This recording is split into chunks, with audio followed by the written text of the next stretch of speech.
Hello everybody and welcome back to not the 100 days of making comics challenge. Surprise, surprise, I am doing an illustration that has nothing to do with it.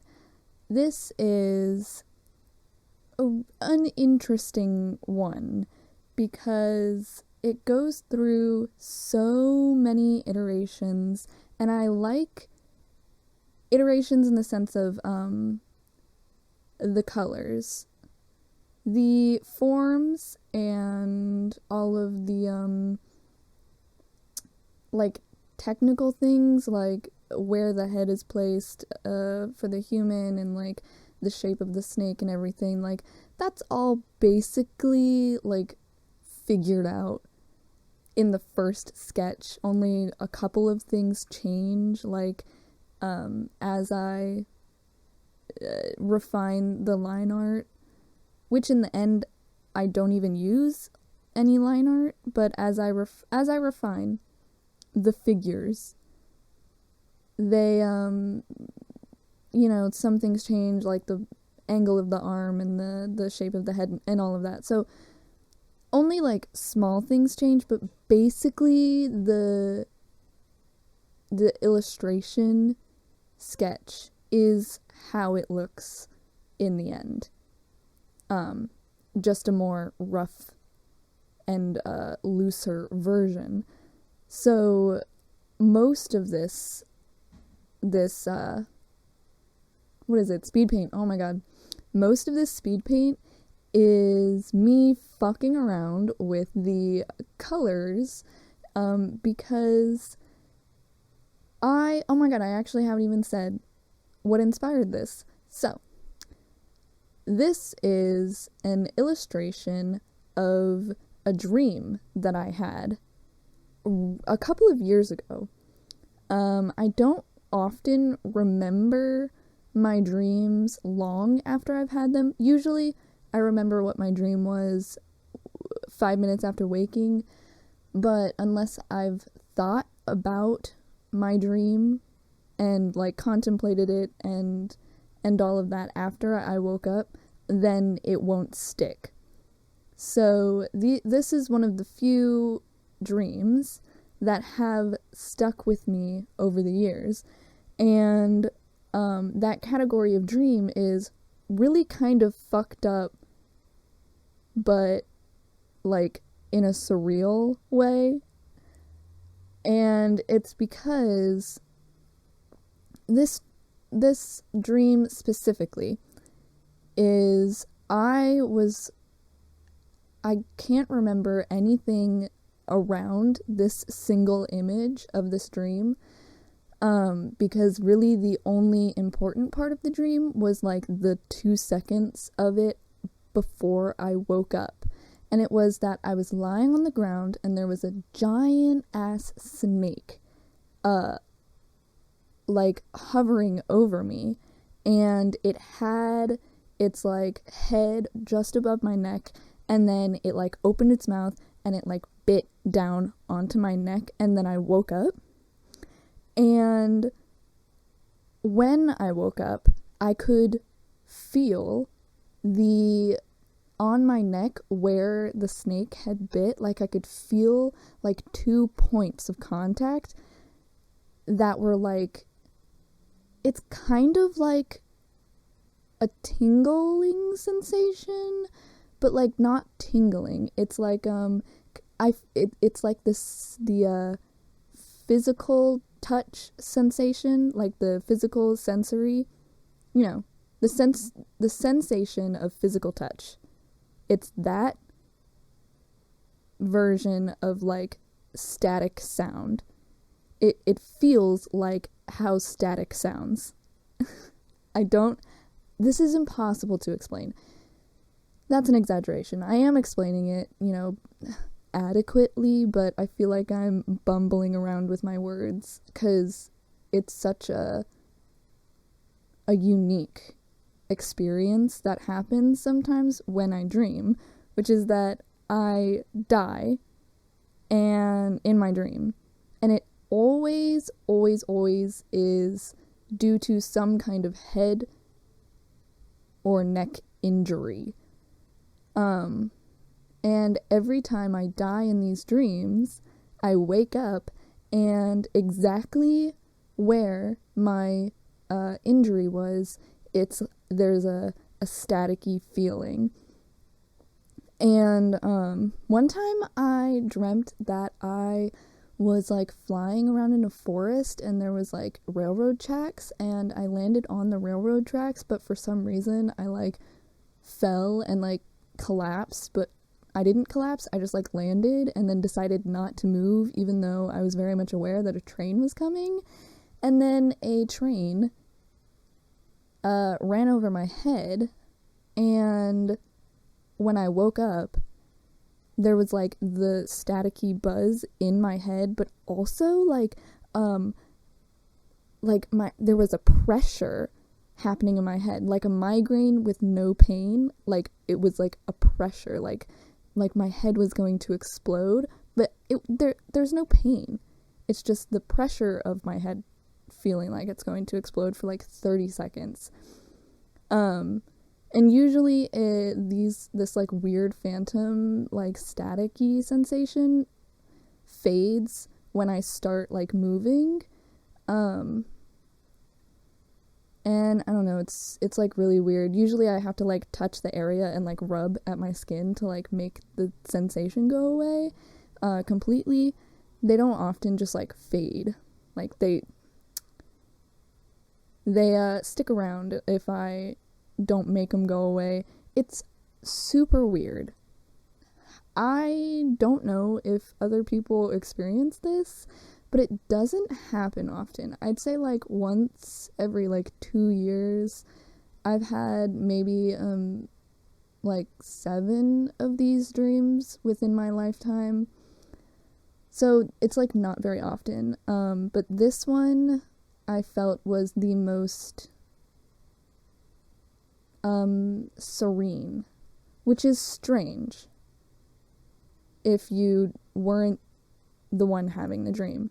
So usually when I die because of a thing, like because of another creature, I'm just gonna go through a list of all the things that have killed me in these very weird dreams. So one of them was getting my head chopped off by a Viking. I was in a battle for some reason, and I was also a Viking. I don't know who we were fighting, but they were like also other Vikings, and my head got chopped off, and like 5 seconds after that I was still dreaming, and so my head got chopped off, but like I was still awake and alive, and I could like see my head like landed on the ground in like a river. Not a river, a very shallow like creek. It was basically like a little runoff, and I was looking up at all of the like Vikings just like running around fighting, and then I woke up. It was strange. And then my throat got ripped out by a demon on the subway. A snake bit my neck, which is the one you're watching right now. The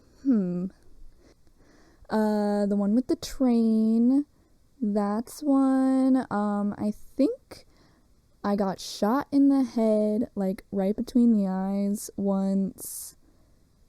A shark bit my head off. It's I imagine it's like it has something to do with the part of the brain that does like reoccurring dreams, because it's always like the same part of my body, but I never ever have the same dream twice, so I don't actually know like what's up. It's really weird. Anyways, so let's get back to the actual topic of this video, which is this snake illustration. So I'm gonna be mostly talking about the colors in this because I go through so many colors. Now at first I started with like a black, red, and gray, and that it looked cool, except the thing was the dream with the snake was one of the few weird, like, sensational dreams that I have where I'm not actually scared. Even though it's, like, technically a scary situation. Like, if I was actually about to get devoured by a snake, well, it was actually more like he was drinking my blood. Which is weird because snakes don't do that, but what was I saying? Oh my god. It's like it's like 7:30 at night. My ADHD medication is wearing off. I am very sorry. What was I saying? So, I was not scared of this snake. Me and the snake were buds. I don't know why, but I was like, yeah, dude, drink my blood. And he's like, all right. Now obviously no words were spoken in the dream, but essentially that's what happened. I just get the feeling that that's what happened. You know, when like you're dreaming and nothing explicitly is like stated to have happened, but you're like, yes, that is like what's going on. So this dream was actually kind of like tranquil. I was very serene. I was not scared at all. I felt safe with this giant ass snake, which if a giant ass snake was my friend, I would feel safe. So I started with this color palette that was very sinister, and if I hadn't explained what I felt during this dream, then you know the red, black, and gray wouldn't be out of place in an illustration of a giant ass snake. But I wanted to illustrate the dream, which means I wanted to convey this sense of tranquility. So I did start to fuck around with the colors, and the texture that I used for the snake scale, the texture that I used to paint the snake scales, I did it in 3 different layers, and each layer was like a different blending mode, and each layer was also a different color that I used.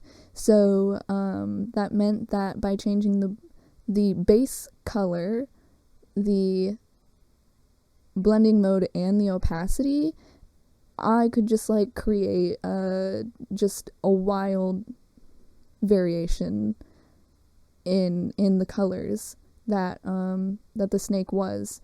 So I started out with black, red, and gray, and then by changing the background and the blending modes and all of that, it became like a burgundy, purple, and like green, which also looked really cool.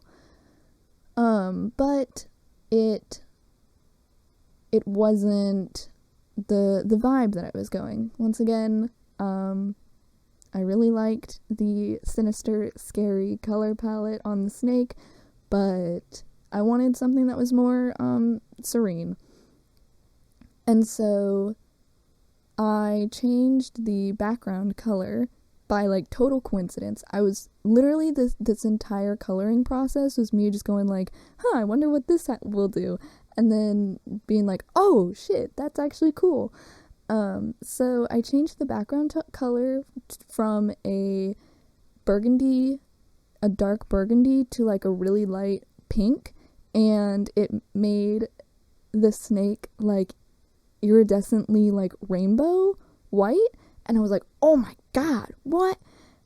And so I basically stuck with that for the rest of the rest of the illustration.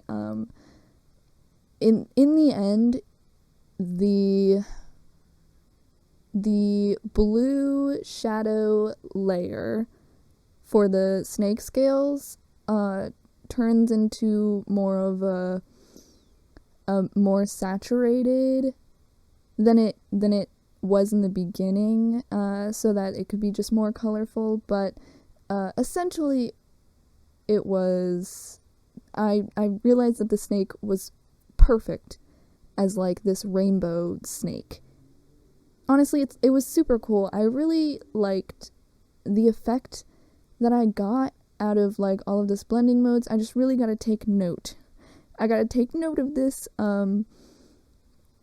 So the 3 blending modes that I used were pin light, glow, and I think linear light.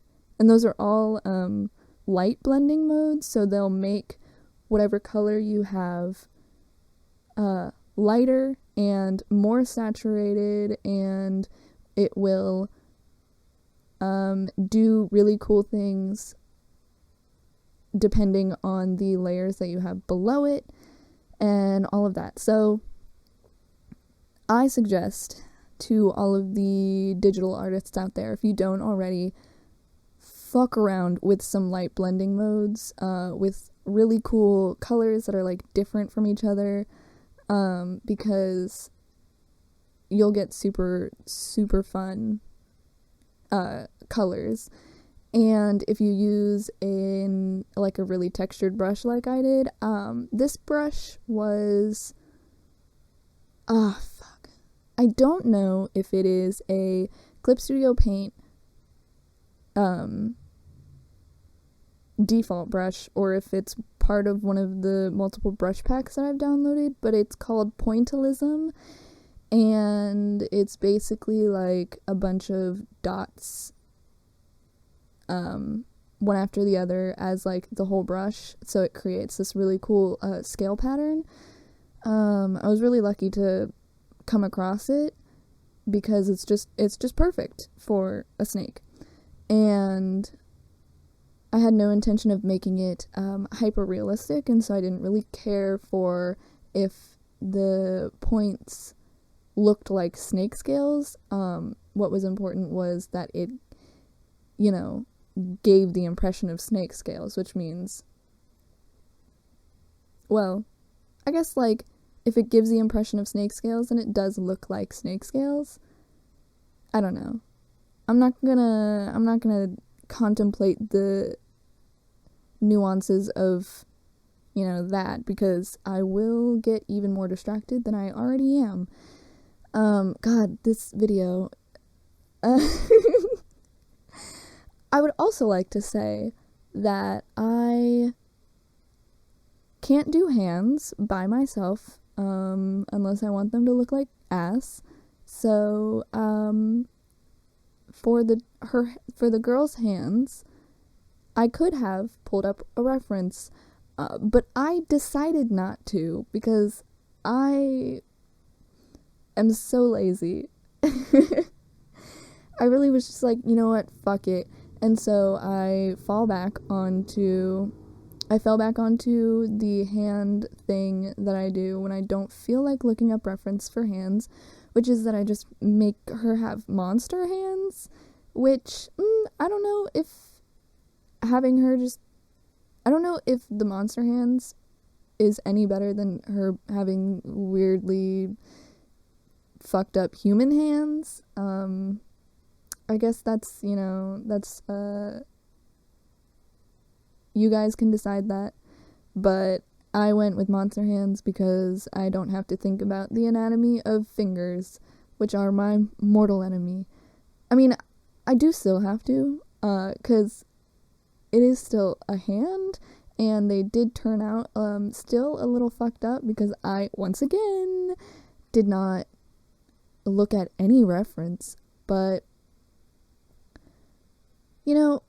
at some point, you just gotta say, fuck it, and that's just how the image is gonna look. Like, some parts of this, I was like, ugh, this would be way too much work. Way too much fucking work to fix. And so I just left it. So, what else?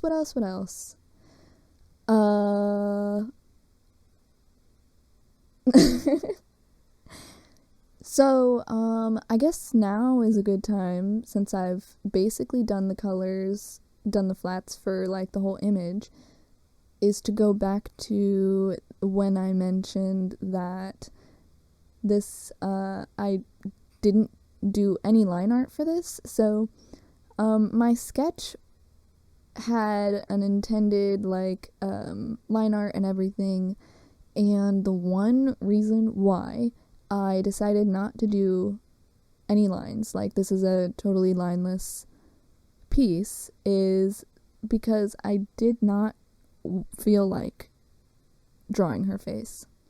Once again, I did just go, fuck it, I don't feel like figuring out how that works. So I was like, oh, I could just not have her have a face. And, you know, the only way that her not having a face would really, like, make sense is if there weren't any lines whatsoever.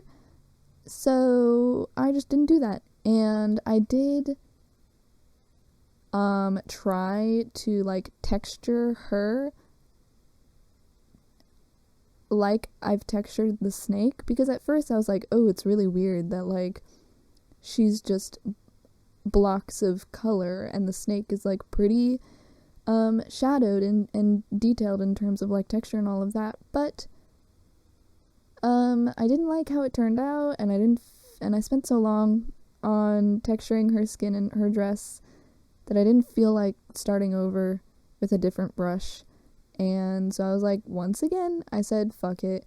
And then I actually looked at it and I was like, oh, you know what? I do actually like that she, you know, is featureless, essentially. I feel like it goes well with the narrative that the narrative of this dream, which is that it's, like, pretty serene, you know? Like, there's no fear.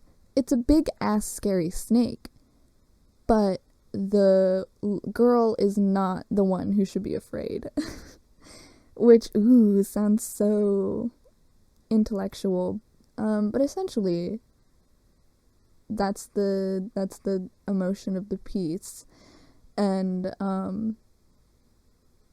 I don't know, in my mind, I don't know where this comes from, but in my mind, something being featureless, like a person being featureless, has a very distinct, serene connotation.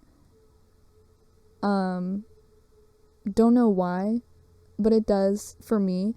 Hopefully it does also for other people, or else they'll just be like, bro, what is this? But I am the artist, which means what I say is what is up, which is fun. I like to just say, you know, that's how it is, and people can't argue with me, because I'm the mastermind of this plan. I'm the mastermind of this piece of art. And yeah, so that's essentially all I have to say. Really, this is just me trying to recreate the still image of this really kind of fucked up dream I had. And I had a lot of fun doing, like, all of the colors. I really like how all of the colors look in each, like, palette iteration. Every time I change how it looks, I'm like, oh my god, this is so cool. But, you know, the sad part about this is that it really can only have one final image. Unless I do that kind of, like, Andy Warhol thing where I take the same thing and I just change the colors and put it into, like, a 4x4 grid, or a 2x2 grid, 4 images that all have, like, different palettes. Actually, that would be kind of cool. Maybe I'll do that for my Instagram. Follow me on Instagram at _monista_, where you can see high quality